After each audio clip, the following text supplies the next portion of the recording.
आप सबको प्रभु यीशु मसीह के नाम में जय मसीह की। आज सुबह के बेला में परमेश्वर आप सबको बहुत बहुत आशीष दे। मेरे प्रियो, परमेश्वर का धन्यवाद हो। इन दिनों हम रोमियो की पत्री के अंदर में अध्ययन कर रहे हैं और रोमियो की पत्री के वचन को जब हम सीख रहे हैं तो परमेश्वर हमें सीखने में सहायता करे, मदद करे। इस समय है कि हम एक छोटा सा आज एक दुआ करेंगे और दुआ करके हम इस क्लास को आगे बढ़ाएंगे। प्रभु जी, हम धन्यवाद देते हैं परमेश्वर पिता आज की सुबह के बेला के लिए। प्यारे प्रभु जी, परमेश्वर पिता इस क्लास को प्रभु जी चलने के लिए परमेश्वर आप सहायता करो, मदद करो। आपकी अगुवाई को हम चाहते हैं परमेश्वर पिता। जितने लोग प्रभु सीखते हैं, इस क्लास में ज्वाइन होते हैं प्रभु जी, हर एक को परमेश्वर पिता आप प्रभु जी हालेलुया उनको ज्ञान बुद्धि प्रदान करना परमेश्वर पिता। अपने दास को भी प्रभु जी सिखाने के लिए प्रभु आप उन्हें प्रभु जी हालेलुया ज्ञान बुद्धि दीजिए, समझ को दीजिए परमेश्वर पिता, ताकि वचन की भेद भरी बातों को प्रभु सिखा सकें और सीखने वाले लोग प्रभु जी समझ सकें परमेश्वर पिता। आपके राज्य के लिए प्रभु जी हालेलुया हालेलुया बढ़ोतरी का कारण होने पाए। धन्यवाद परमेश्वर पिता, हमारी प्रार्थना विनती सुना। धन्यवाद, यीशु मसीह के नाम से दुआ मांगती हूँ, आमीन आमीन। सो परमेश्वर का धन्यवाद हो। हम लोग रोमियो की पत्री के अध्याय के अंदर में हमने सीखा कि किस तरह से पौलुस अपना परिचय देता है, अभिवादन करता है। उसके बाद हम सीखा कि कैसे वहाँ के लोगों को सिखाता है और फिर वहाँ जाने के लिए, सुसमाचार के लिए वो किस प्रकार से तैयार रहता है। उन सारी बातों को हमने बारी बारी सीखा। आज हम रोमियो की पत्री उसके 1 अध्याय का 11वें वचन से हम सीखेंगे। मैं चाहूँगा इस समय इस वचन को पढ़ने के लिए हमारे बीच में मदद करे। क्योंकि मैं तुमसे मिलने की लालसा करता हूँ कि मैं तुम्हें कोई आत्मिक वरदान दूँ जिससे तुम स्थिर हो जाओ, अर्थात यह कि जब मैं तुम्हारे बीच में होऊं तो हम उस विश्वास के द्वारा जो मुझ में और तुम में है एक दूसरे से प्रोत्साहन पाएं। हे भाइयों, मैं नहीं चाहता कि तुम इससे अनजान रहो कि मैंने बार बार तुम्हारे पास आना चाहा कि जैसा मुझे दूसरी अन्य जातियों में फल मिला वैसा ही तुम में भी मिले, परंतु अब तक रोका गया। यहाँ पर परमेश्वर का धन्यवाद हो। बहुत अच्छा हम लोग अभी वचन पढ़ रहे थे। यहाँ पर हम सीख रहे हैं उसकी यात्रा के उद्देश्य के विषय में कि पौलुस के यात्रा का क्या उद्देश्य था वहाँ के लिए, वहाँ के लोगों के लिए, रोम की कलीसिया के लिए। तो यहाँ पर वो अपने उद्देश्य को क्लियर कर रहा है। और यहाँ पर यदि हम पहले 11वें वचन को देख रहे हैं तो वहाँ पर पौलुस कहता है कि क्योंकि मैं तुमसे मिलने की लालसा करता हूँ कि मैं तुम्हें कोई आत्मिक वरदान दूं जिससे तुम स्थिर हो जाओ। मेरे प्रियो, पौलुस का पहला उद्देश्य है कि तुम स्थिर हो जाओ और वो स्थिरता के लिए आत्मिक वरदान की आवश्यकता है। आत्मिक वरदान की आवश्यकता है। तो आत्मिक वरदान यदि हम पौलुस के जीवन को देखें तो मान लो पौलुस इस तरह से व्यक्ति था जो कि परमेश्वर का बहुत करीब रहने वाला व्यक्ति। प्रेरित पौलुस मानो कि वो वरदान को लिए हुए चल रहा था और बहुत सारे जगहों में उसके हाथ रखने से लोग दान से, वरदान से भर गए। तो पौलुस भी इस बात को इस तरह से कह सकता है कि मैं तुम्हें आत्मिक वरदान दूं। और जिस वरदान की पौलुस बात कर रहा है वो वरदान हम उसे सुसमाचार समझ रहे हैं, क्योंकि उपदेश देना भी एक अच्छा उपदेश, एक अच्छा उपहार है। एक अच्छा उपदेश एक अच्छा उपहार है। तो पहला चीज आप सीखिए कि वो कलीसिया को, रोम की कलीसिया को स्थिर करना चाहता है। तो उसका उद्देश्य है कि वहाँ के लोग जो है स्थिर हो जाएं, वहाँ के लोग उन्नति पा सकें। तो आपको और मुझे आज समझना है कि कलीसिया को आज सबसे ज़्यादा जरूरी है स्थिर होना, मजबूत होना। कलीसिया कैसे मजबूत होगी? जब कलीसिया आत्मिक दान से, वरदान से भरा हुआ रहेगा, कलीसिया के अंदर में स्थिरता आएगा, कलीसिया के अंदर में मजबूती आएगा।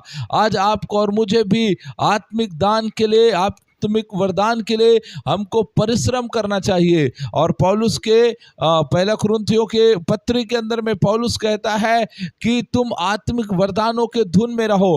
अर्थात ये आत्मिक वरदान हम सब के लिए है। विश्वास भी एक वरदान है, बुद्धि भी एक वरदान है, ज्ञान भी एक वरदान है, चंगाई भी एक वरदान है, भविष्यवाणी भी एक वरदान है। तो वहाँ पर हम 9 वरदानों के विषय में हम सीखते हैं। तो इसलिए हम सबको वरदानों की भी लालसा रखना चाहिए। पौलुस यहाँ पर कहता है कि मैं तुम्हें मिलूं और तुम्हें कुछ आत्मिक वरदान दूं।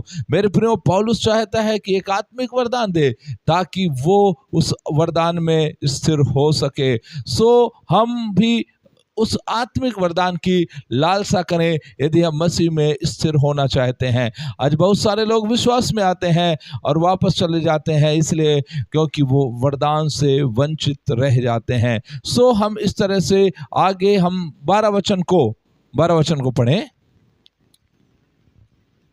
अर्थात यह कि जब मैं तुम्हारे बीच में हूँ तो हम उस विश्वास के द्वारा जो मुझ में और तुम में है एक दूसरे से प्रोत्साहन पाएं। ओके, दूसरा वचन में पौलुस कहता है प्रोत्साहन मिले हमको, सांत्वना मिले हमको, हम एक दूसरे के द्वारा शांति पाए। अर्थात मैं तुम्हें कुछ शांति दूं और तुम मुझे कुछ शांति दो। तो सांत्वना, हम परमेश्वर के लोग हैं और हमारे जीवन के द्वारा शांति का आदान प्रदान होता है। तो पौलुस कहता है कि हम आपस के विश्वास से, तुम्हारा विश्वास और मेरा विश्वास, यदि हम दोनों हम एक साथ मिलते हैं तो हम उसको तुम्हारा विश्वास या मेरा विश्वास नहीं, बल्कि हम उसे कहेंगे हमारी विश्वास। और यदि हम हमारी विश्वास कहते हैं तो उसका मतलब है कि हम एक ही प्रभु के ऊपर विश्वास करते हैं। हमारा परमेश्वर एक है, हमारा प्रभु वो है जिसके ऊपर हम लोग निष्ठा रखते हैं, जिसके ऊपर हम लोग वफादारी के साथ चलते हैं, जिस पर हम ईमानदारी के साथ में विश्वास करते हैं। तो इसलिए जब हमारा प्रभु एक है, हमारा विश्वास एक है, हमारा आपसी कार्य एक है, हमारा प्रेम एक है, तो यदि हमारा सब एक है तो हम एक दूसरे के साथ प्रेम को बांट सकते हैं, एक दूसरे के साथ अपने विश्वास को बांट सकते हैं और एक दूसरों के साथ में मिल करके और हम आपसी आत्मिक उन्नति के लिए कार्य कर सकते हैं। इसलिए पौलुस का कहना है कि जिस तरह लोहा को लोहा से ही तेज किया जाता है, उसी तरह मैं जब तुमसे मिलूंगा तो हम आत्मिक उन्नति में आगे बढ़ेंगे और हम एक दूसरे को सांत्वना दे पाएंगे, एक दूसरे को प्रोत्साहित कर पाएंगे। इस तरह से हम सीख सकते हैं। 13 वचन, हे भाइयों, मैं नहीं चाहता कि तुम इससे अनजान रहो कि मैंने बार बार तुम्हारे पास आना चाहा कि जैसा मुझे दूसरी अन्य जातियों में फल मिला वैसा ही तुम में भी मिले, परंतु अब तक रोका गया। ओके, यहाँ पर पौलुस कहता है कि मैं तुम्हारे पास बार बार आना चाहा, और इस बात को मैं चाहता हूँ कि तुम भी जानिए, इस बात को समझिए। मैं नहीं चाहता कि तुम अनजान रहो, क्योंकि पौलुस जो परिश्रम कर रहा है, पौलुस जो प्रार्थनाएं कर रहा है, पौलुस जो उनके लिए विनती कर रहा है, तो उन पौलुस के हृदय में है कि मैं जो है उनके बीच में जाऊं, उन्हें आत्मिक वरदान दूं, उन्हें कुछ प्रोत्साहित करूं। और अभी कहता है कि वहां से मेरा भी कुछ इच्छा है, और वो है कि मैं कुछ आत्मिक फल प्राप्त करना चाहता हूँ।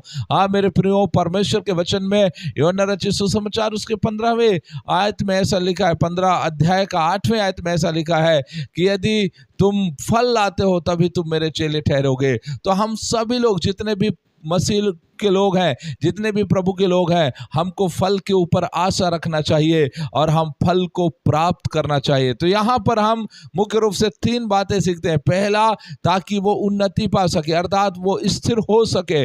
दूसरा बात, उन्हें सांत्वना मिल सके, अर्थात वो प्रोत्साहित हो सके। और तीसरी बात है कि मुझे कुछ फल मिल सके, मुझे कुछ फल मिल सके। अर्थात मैं चाहता हूँ कि जिस तरह अन्य जातियों के बीच में मैं जाके काम किया, और जब अन्य जातियों के बीच में काम किया, उन लोगों ने विश्वास किया, उन लोगों ने विश्वास करके और अपना जीवन प्रभु को दिया, तो वहां से एक बड़ा फल मुझे प्राप्त हुआ।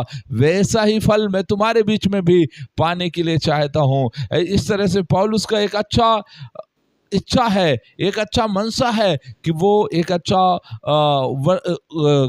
पौलुस फल वहां से एक अच्छा फल प्राप्त करने के लिए चाहता है। तो इस तरह हम देखते हैं उसकी यात्रा का उद्देश्य। उसके बाद हम लोग इस मुख्य जो शिक्षा है उसके ऊपर में हम लोग अध्ययन करने वाले हैं, इसलिए बड़े ध्यान से सुनिए। ये अध्ययन 14 पद से लेकर के 17वें पद तक चलेगा। तो ये जो है एक बहुत जरूरी अध्ययन है और मैं चाहता हूं कि आप बड़े ध्यान से इस अध्ययन को सुने और इसको समझें कि आखिर में यहाँ पर 14 पद से लेकर के 17वें पद तक पौलुस क्या कहता है। तो हम बारी बारी एक एक पद को हम पढ़ते जाएंगे। तो सबसे पहला हम 14 वचन को पढ़ें। मैं यूनानियों और अन्य जातियों का और बुद्धिमानों और निर्बुद्धियों का कर्जदार हूँ। यहाँ पर पौलुस जो है सुसमाचार प्रचार करने के लिए अपना उत्तरदायित्व और अपने तत्परता के ऊपर में बात करता है कि मेरी उत्तरदायित्व क्या है, मेरा कर्तव्य क्या है, मैं क्या चाहता हूँ। मेरे प्रियो, ऐसा सवाल आप अपने से भी कर सकते हैं, अपने अंदर में भी आप इन सवालों को करिए। भाई हैं, बहन हैं, आप अपने अंदर में इस सवाल को करिए कि सुसमाचार के लिए मेरा उत्तरदायित्व क्या है, मेरा कर्तव्य क्या है। पौलुस यहाँ पर कहता है कि मैं कर्जदार हूँ। ध्यान दीजिए, कर्जदार कहने का मतलब ये नहीं है कि पौलुस वहाँ के लोगों से कर्ज लेकर के बैठा है, कर्जदार नहीं है, बल्कि पौलुस कहता है कि मैं इसलिए कर्जदार हूं क्योंकि मैं जो है मेरे पास एक बहुत बड़ा विषय है और वो विषय है सुसमाचार। और ये सुसमाचार का जो बोझ परमेश्वर ने मुझे दिया है, ये ना केवल तुम्हारे लिए, ना केवल यूनानी के लिए, ना यहूदी के लिए, बल्कि सारे दुनिया के लिए मैं कर्जदार हूं। मेरे प्रियो, दूसरी बात यदि मैं बोलूं तो रोम साम्राज्य के विषय में यदि बात करें तो रोम साम्राज्य जो है विशेष करके विश्व में शांति और व्यवस्था लेकर के आया था। दुनिया में एक अच्छा और साझा संस्कृति और एक बहुत अच्छा परिवहन व्यवस्था भी लेकर आया था। और पौलुस कहता है जब वो गवर्नमेंट इस तरह से काम किया तो उसके लिए मेरा सुसमाचार सुनाने में बहुत मुझको मदद मिला। परिवहन सुविधा अर्थात जल जहाज के माध्यम से एक जगह से दूसरे जगह यात्रा करके और जब वो सुसमाचार सुनाता था तो वो भी एक अच्छा खुशी हुआ कि ये सब काम और जितने भी वहाँ का गवर्नमेंट काम कर रहा था उसमें से बहुत सारे कामों को पौलुस अपने सेवा कार्य में यूज किया था। इसलिए भी पौलुस कह सकता है कि मैं उसका ऋणी हूं और ये ऋण चुकाने का एक अच्छा तरीका है कि मैं उस सुसमाचार को लेकर के तुम्हारे बीच में आऊं ताकि मैं तुम्हें प्रचार करूं। दूसरी बात यदि हम देखें तो पौलुस एक अथक प्रचारक था। अथक प्रचारक मतलब कभी ना थकने वाला प्रचारक, जो पूरे दुनिया में, पूरे विश्व में काम कर रहा था। और क्योंकि उसका मानना यह था कि उसे एक कर्ज चुकाना है, क्योंकि वह पूरे विश्व के प्रति ऋणी है, पूरे विश्व के प्रति वो कर्ज में है, ऋण में है।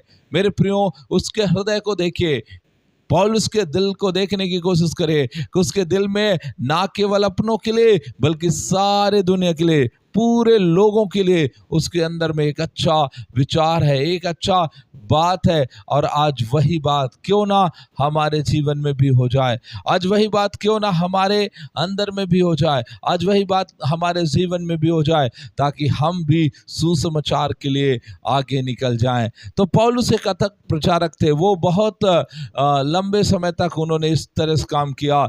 और उसके शब्द को यदि आप सुनेंगे तो 15 वचन को मैं चाहता हूं पढ़ें। अतः मैं तुम्हें भी जो रोम में रहते हो सुसमाचार सुनाने को भरसक तैयार हूँ। ओ प्रेज द लॉर्ड। पौलुस कहता है मैं भरसक तैयार हूँ, अर्थात मैं बहुत ज्यादा तैयार हूँ, बहुत ज्यादा भरसक तैयार हूँ।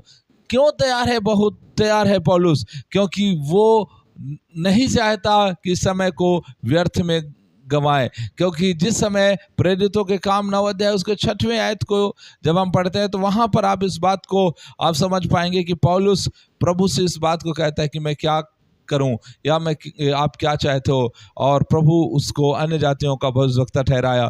तो पौलुस के अंदर में इच्छा है कि जिस काम के लिए मुझे प्रभु ने चुना है मैं उस काम के लिए हमेशा तैयार हूं, उस काम के लिए हमेशा रेडी हूं। मेरे प्रियो, क्या आप प्रार्थना करते हैं? क्या आप बाइबल पढ़ते हैं? क्या आप प्रचार करते हैं? क्या आप दूसरों को सुसमाचार सुनाते हैं? क्या कलीसिया में आप कुछ काम करते हैं? क्या कलीसिया के लिए आपका जीवन उपयोगी है? यदि आपका जीवन कलीसिया के लिए उपयोगी है, आप कलीसिया में कुछ काम कर रहे हैं, तो क्या उस काम के लिए आप हमेशा तैयार हैं? क्या उस काम के लिए तैयार हैं? पौलुस कहता है, जो काम मुझे सौंपा गया उस काम के लिए मैं भरसक तैयार हूँ, हमेशा तैयार हूँ। तो यदि हम रोमियो के पत्र 1 अध्याय उसके 15 वचन को पढ़ते हैं, तो यहाँ पर पौलुस कहता है कि मैं प्रचार करने और सेवा करने के लिए तैयार हूँ।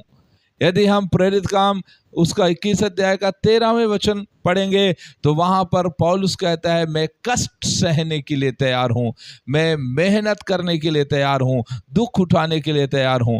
दूसरा कुरिन्थी की पत्री 10 अध्याय उसके 6वें आयत को पढ़ेंगे तो आपको पता चलेगा, पौलुस कहता है, मैं प्रभु में प्रिय काम करने के लिए तैयार हूं। और इसलिए यदि जो चीज़ें मुझको रुकावट बनता है, जो चीज़ें मुझको बाधा बनता है, उन सारे बाधाओं को दूर करके मैं प्रभु के लिए आगे बढ़ने को तैयार हूँ। और दूसरा तीमुथियुस 4:6 के अंदर में पौलुस कहता है, मैं प्रभु के लिए मरने को तैयार हूँ, मैं प्रभु के लिए मर जाने को भी तैयार हूँ। तो इस तरह से हम देखते हैं कि किस तरह से पौलुस प्रभु के लिए रेडी है, पौलुस प्रभु के लिए तैयार है। आज आपको और मुझे भी प्रभु के लिए ऐसा ही तैयार रहना चाहिए। यहाँ पर हम 1-2 बातें और सीख जाएं। यहाँ पर यदि हम देखें तो ये साहस की बात है। अपने बहादुर लोगों, अपने महान लोगों की बात करो। ये दुनिया पूरे इतिहास में तुमको पौलुस के जैसा और कोई व्यक्ति नहीं मिलेगा। वहाँ पर यदि हम देखें तो बड़े बड़े राजा लोग आप देख सकते हैं, सिकंदर को देखिए, सीजर को देखिए, नेपोलियन को देखिए। ये लोग अपनी इच्छा से लोगों पर अपना नियम, अपना कानून लागू कराया और उसके लिए क्या करते थे, बहुत बड़ा सेनाओं का एक झुंड बना करके सेना को लेकर जाते थे और उसके सेना उनके पीछे पीछे चलते थे। और इन लोग अपने तलवार, अपने हथियार और अपने हिम्मत के दम पर ये लोगों के ऊपर में कब्जा किया, लोगों के ऊपर में अधिकार किया। इस तरह हम देखते हैं। लेकिन हम इस बात को देखें कि पौलुस एक अकेला ऐसा व्यक्ति है जो मसीह के साथ पूरे दुनिया में प्रभु के वचन को लेकर के प्रचार करने के लिए तैयार है। और वो इस बात को कहता है, जिस तरह यदि हम कुरिन्थी की पत्री 1 अध्याय उसके 18वें वचन में पढ़ते हैं तो वहाँ पर लिखा है, क्रूस की कथा नाश होने वालों के लिए मूर्खता की कहानी है, पर हम उद्धार पाने वालों के लिए परमेश्वर का सामर्थ है। तो पौलुस की आप जीवन को देखिए कि क्रूस में लटका हुआ यीशु मसीह, जिसको यहूदियों ने क्या किया, उसको राजा के हाथों में सौंपा और राजा ने क्रूस की सजा दे दिया। उस व्यक्ति के प्रचार को लेकर के पौलुस आगे बढ़ रहा है। इसीलिए हम उसके जीवन को देखें कि वो किस तरह से काम कर रहा है, जिसके बारे में वो खुद कहता है यहूदियों के लिए एक अपराध है और अन्य जातियों के लिए एक मूर्खता का काम है। लेकिन आप और मैं, हम जो परमेश्वर के वचन को हम जान रहे हैं, हम उसके लिए उत्तरदायित्व हैं कि हम उस सेवकाई को आगे बढ़ाएं। कई बार इस तरह से हम मेहनत करते करते, परिश्रम करते करते कई बार बहुत थक जाते हैं, कई बार दुख भी उठाना पड़ता है, कई बार कष्टों को सहना पड़ता है। लेकिन एक बात आप जानिए, यदि आप प्रभु के लिए आगे बढ़ रहा है तो प्रभु हमेशा आपके साथ है। आप उसकी योजना में, उनके शिक्षाओं में, उनके ज्ञान में आप निरंतर आगे बढ़ते जाओ। आगे यदि हम देखें तो आपको समझ आएगा कि पौलुस का रोम जाने का बहुत इच्छा था, तत्पर था कि मैं तुम्हारे बीच में आऊं और सुसमाचार सुनाऊं। पर बड़ी विडंबना की बात यह है कि जब पौलुस रोम गया तो वो एक जहाज के डूबने से एक घायल कैदी के रूप में पौलुस पहुंचता है। आपको मालूम है, पौलुस कभी अंदाजा नहीं किया होगा कि वो रोम जाएगा तो वो इस तरह से जाएगा।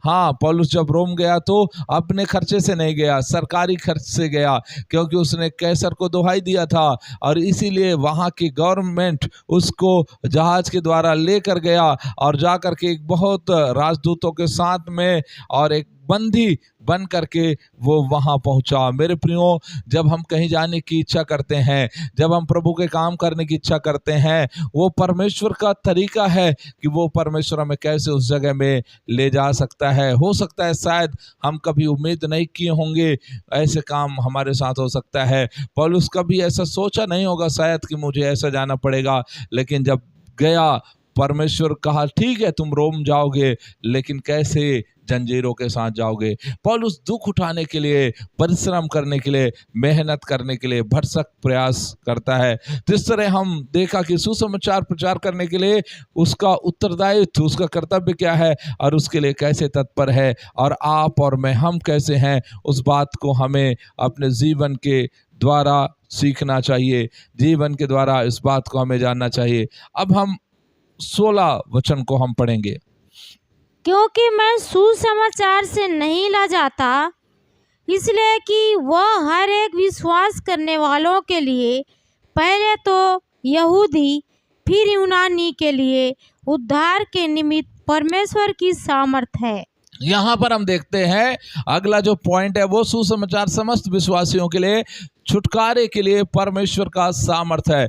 पौलुस कहता है मैं सुसमाचार से नहीं लजाता। ओ प्रेज द लॉर्ड, अद्भुत बात कहता है। इसका आप देख सकते हैं तो रोमियो की पत्री में यहाँ पर पौलुस अपना थीसिस स्टेटमेंट, मतलब एक बहुत पावरफुल अपना स्टेटमेंट देता है, गवाही देता है, और वो कहता है कि मैं सुसमाचार से नहीं लजाता।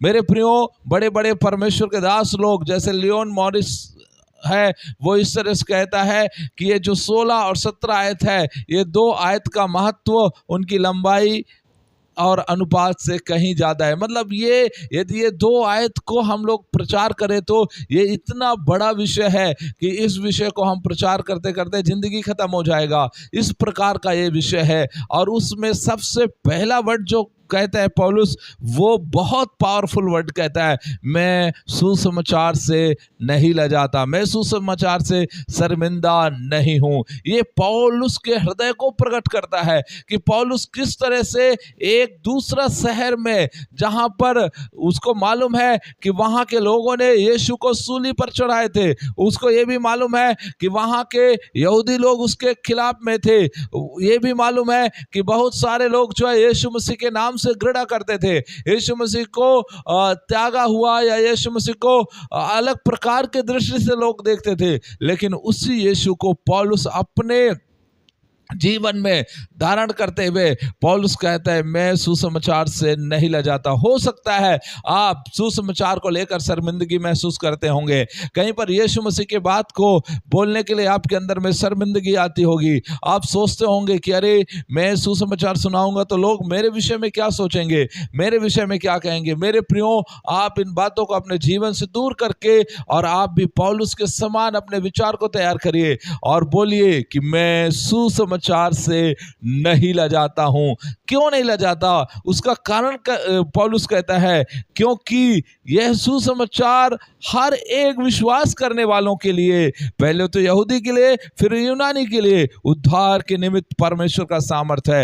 यह सुसमाचार से इसलिए नहीं लजाता है क्योंकि इस सुसमाचार में परमेश्वर की वो सामर्थ है, परमेश्वर की वो शक्ति है जो विश्वास करने से मिलता है, विश्वास के द्वारा मिलता है। यही कारण है कि पौलुस उस क्रूस पर चढ़ाए गए उद्धारकर्ता पर जो केंद्रित सुसमाचार है उससे वो शर्मिंदा नहीं है। वो जानता है कि सुसमाचार यीशु मसीह की खुशखबरी में अंतर्निहित शक्ति है जो हमें ये शक्ति देता है कि हम उस सुसमाचार पर विश्वास करें, और ना केवल विश्वास करें बल्कि उस सुसमाचार के अनुसार हम जीवन जिए। और ये वो शक्ति है जो आपके जीवन को पूरी रीति से बदल देता है, आपके जीवन को चेंज कर देता है। आप प्रार्थना करने वाले व्यक्ति बन जाते हैं, आप दूसरों को वचन सुनाने वाले व्यक्ति बन जाते हैं, दूसरे से प्रेम करने वाला व्यक्ति बन जाते हैं, और दूसरों के सामने आपका जीवन जो है मसीह के लिए एक उदाहरण बन जाता है। आप गवाही देने वाला व्यक्ति बन जाते हैं। थोड़ा समय आप अपने विषय में सोचिए कि जब तक आप सुसमाचार नहीं सुने थे आपका जीवन कैसा था।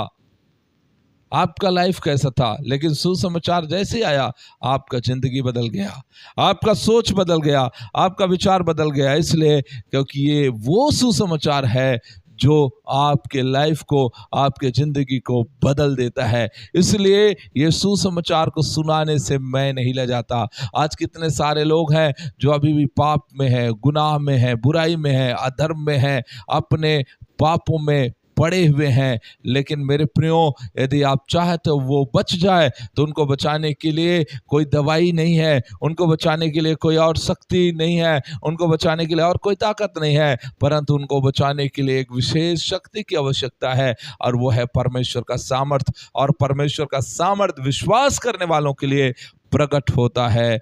परमेश्वर का सामर्थ विश्वास करने वालों के लिए प्रकट होता है। यहाँ पर हम देखते हैं सुसमाचार की जो शक्ति है, पौलुस कहता है कि वो अद्भुत सामर्थ है उसमें परमेश्वर का, और वो सामर्थ परमेश्वर का सामर्थ है, परमेश्वर की शक्ति है। खास तौर पर यदि आप रोम शहर की बात देखें तो रोम शहर में बहुत सारी बुराई चीज भी थी। यदि रोम शहर को देखें तो रोम शहर अपने शक्ति के ऊपर में बहुत गर्व करता था। उसके पास एक बड़ा सेना था, उसके पास एक बड़ा ताकत था। ग्रीस कंट्री के पास आप देखें तो उसके पास एक बड़ा दर्शन था, लेकिन रोम के पास देखें तो एक बड़ा शक्ति था। और वो शक्ति होने के बावजूद भी यदि हम देखें तो वो खुद को ईश्वर के सामने धर्मी बनाने के लिए असमर्थ है। उसके पास पावर है, ताकत है, सब कुछ है, लेकिन यदि वो ईश्वर के सामने खड़ा होता है तो अपने आप को असहाय महसूस करेगा। परंतु यदि हम इस बात को देखें कि ये सुसमाचार को प्राप्त किया हुआ व्यक्ति, वो परमेश्वर के सामने धर्मी करार दिया जाता है, धर्मी ठहराया जाता है। तो इसलिए पौलुस अपनी शक्ति से नहीं, अपनी ताकत से नहीं, ना ही वो मनुष्यों की तरह खुद को ईश्वर, ना ही वो मनुष्यों की तरह कहा जाए या मनुष्यों के सामर्थ्य से अपने आप को धर्मी करार देने की बात कर रहा है, बल्कि वो परमेश्वर के सामर्थ्य से अपने आप को धर्मी ठहराने की बात कर रहा है। और ये सामर्थ्य सुसमाचार से आएगा। एक प्राचीन दार्शनिक है जिसका नाम है सेनेका, उसने रोम को अधर्म का गड्ढा कहा, और प्राचीन लेखक जुवेनल ने इसे गंदा नाली कहा, क्योंकि इस साम्राज्य में से गंदगी बह जाती थी, गंदगी बहती थी, और लोग उसे गंदा नाली या अधर्म का गड्ढा कहते थे। इस जगह में देखिए उनके पास शक्ति है, सामर्थ है, लेकिन उस सामर्थ से क्या निकल रहा है? अधर्म, पाप, बुराई। परंतु परमेश्वर के ऊपर जब हम विश्वास करते हैं, उसके सुसमाचार पर विश्वास करते हैं, तो ये सुसमाचार हमारे जीवन के लिए छुटकारे का सुसमाचार है, छुटकारे का सुसमाचार है। और यही सुसमाचार पौलुस कहता है कि पहले ये यहूदियों के लिए और उसके बाद ये यूनानियों के लिए। अर्थात यहूदी और यूनानी ये कौन है? यहूदी को आपको समझना पड़ेगा कि यहूदी वो है जहाँ से यीशु मसीह पैदा हुआ, और पौलुस भी उन्हीं ग्रुप से है।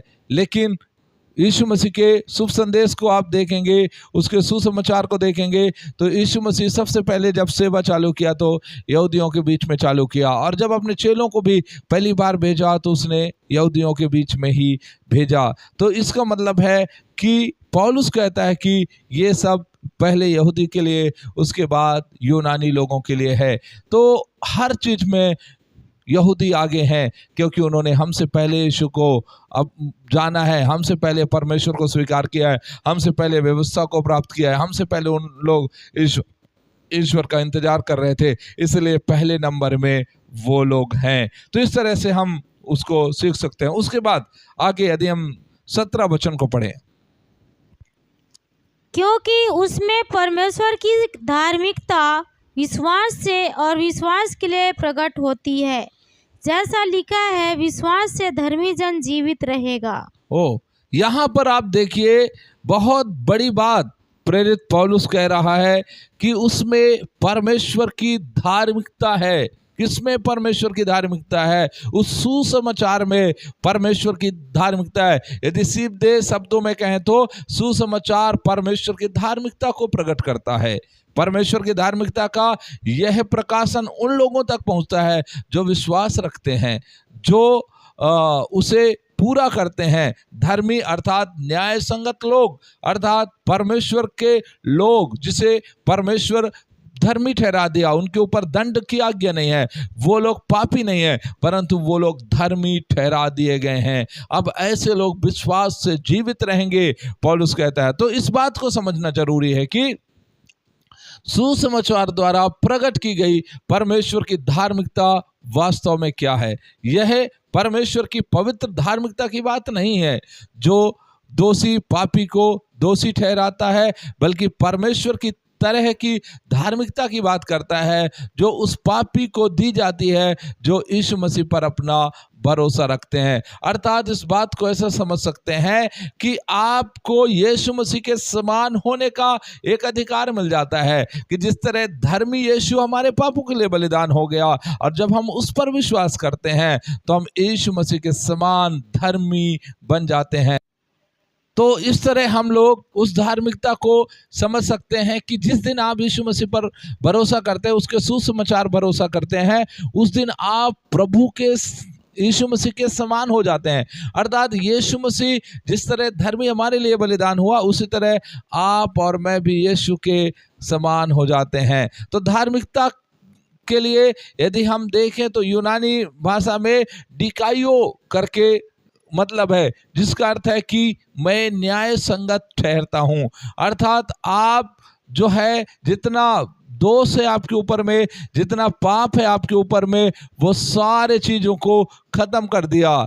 इसका अर्थ है कि सभी क्रियाएं जो परमेश्वर के आज्ञाओं के विरोध में था उसको समाप्त कर दिया। अर्थात आप पूरी रीति से न्याय संगत ठहर चुके हैं।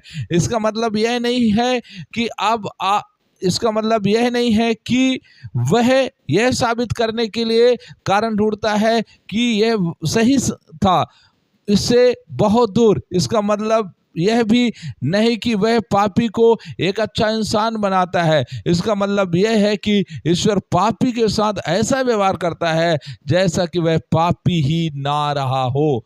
हालेलुया, कितना अद्भुत बात है। अर्थात आप जब न्याय संगत ठहर जाते हैं, जब आप धर्मी ठहर जाते हैं, तो परमेश्वर आपके अंदर दोष नहीं ढूंढता, आपके अंदर पाप नहीं ढूंढता है और आपको एक अच्छा इंसान बन जाएगा, ऐसा नहीं है। बल्कि जिस दिन आप विश्वास करते हैं उस दिन से प्रभु आपके साथ एक अच्छा व्यवहार करने लगता है, और ऐसा व्यवहार कि मान लो वो आपके साथ में रह सकता है, आपके प्रार्थना को सुन सकता है। यहाँ पर यदि हम लूथर के जीवन के सबसे खुशी का बात देखें तो हम इस बात को पाते हैं कि रोमियो की पत्री में जो ईश्वर की धार्मिकता का अर्थ है वो विश्वासियों पर ईश्वर की धार्मिकता का निर्णय है। अर्थात विश्वासियों के ऊपर में ईश्वर की धार्मिकता का निर्णय है कि प्रभु उन्हें धर्मी ठहरा दिया। ओके, यह घोषणा तब और भी बड़ी हो जाती है जब हम समझते हैं कि यह परमेश्वर की धार्मिकता है जो विश्वासी को दी गई है। यह सबसे पवित्र व्यक्ति को धार्मिकता भी नहीं है, ना ही यह आदम में निर्दोष आदम की धार्मिकता है। यह ईश्वर की धार्मिकता है। धार्मिकता जो औचित्य के लिए है वह यह है कि जो ईश्वरों के सभी कार्यों से संबंधित पूर्णता की विशेषता है, यह एक ईश्वर धार्मिकता है। Praise the Lord. समझिए इस बात को। अर्थात कि आप और मैं किसी एक पवित्र व्यक्ति के धार्मिकता को प्राप्त नहीं किया, ना ही अदन के वाटिका में जो आदम निर्दोष था उसका जो धार्मिकता था वो हमें मिल गया, ऐसा नहीं है। बल्कि हम जो है ईश्वर के कार्यों के संबंधित में पूर्णता का जो विशेषता है उस धार्मिकता को हम प्राप्त कर लिया है। अर्थात ये एक ईश्वरीय धार्मिकता है, परमेश्वर की धार्मिकता है। ये धार्मिकता कैसे मिलेगा? यीशु मसीह पर विश्वास करने से, यीशु मसीह पर भरोसा करने से। यीशु मसीह पर जब आप भरोसा करते हैं तो वह आपके जीवन के लिए आधार बन जाता है, और जो आधार धर्मी ठहराए जाने के, धर्मी घोषित किए जाने के, मतलब वास्तव में धर्मी लोग विश्वास से जीवित रहेंगे। वे ना केवल विश्वास से बचाए जाते हैं बल्कि वे विश्वास से ही जीते हैं, क्योंकि वो धर्मी ठहरा दिए गए हैं और प्रभु उनके धार्मिकता को अपने अपने सामर्थ्य के अनुसार, अपने पावर के अनुसार उन्हें आगे बढ़ाता है। तो ये जो जीवन है वो विश्वास से चालू होता है और विश्वास तक खत्म होता है। इस कठिन वाक्यांश के पीछे का विचार शायद शुरू से अंत तक विश्वास से है, और विश्वास तक मतलब है पहले से आखिरी तक, शुरू से आखिरी तक विश्वास ही विश्वास है।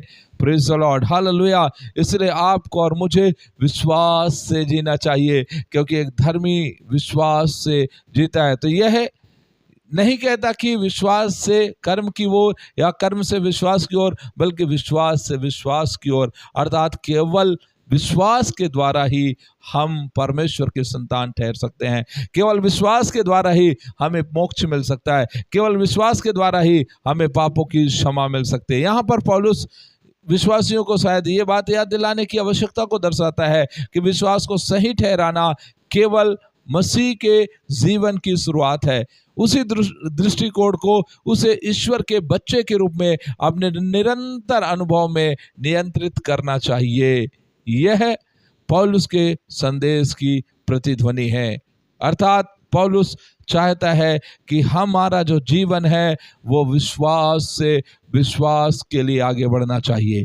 आमीन, हालेलुया। हमारा जीवन को विश्वास जो है नियंत्रण करना चाहिए। विश्वास के द्वारा हमारा स्टेप आगे बढ़ना चाहिए, विश्वास के द्वारा कदम आगे बढ़ाना चाहिए, क्योंकि ये जीवन ही विश्वास के द्वारा शुरू हुआ है। इसलिए ये विश्वास का जीवन विश्वास तक चलना चाहिए। सो परमेश्वर का धन्यवाद हो। प्रभु आपको बहुत बहुत आशीष दे। और आज वीडियो थोड़ा सा लंबा इसलिए हो गया क्योंकि इस बात को क्लियर करना बहुत जरूरी था।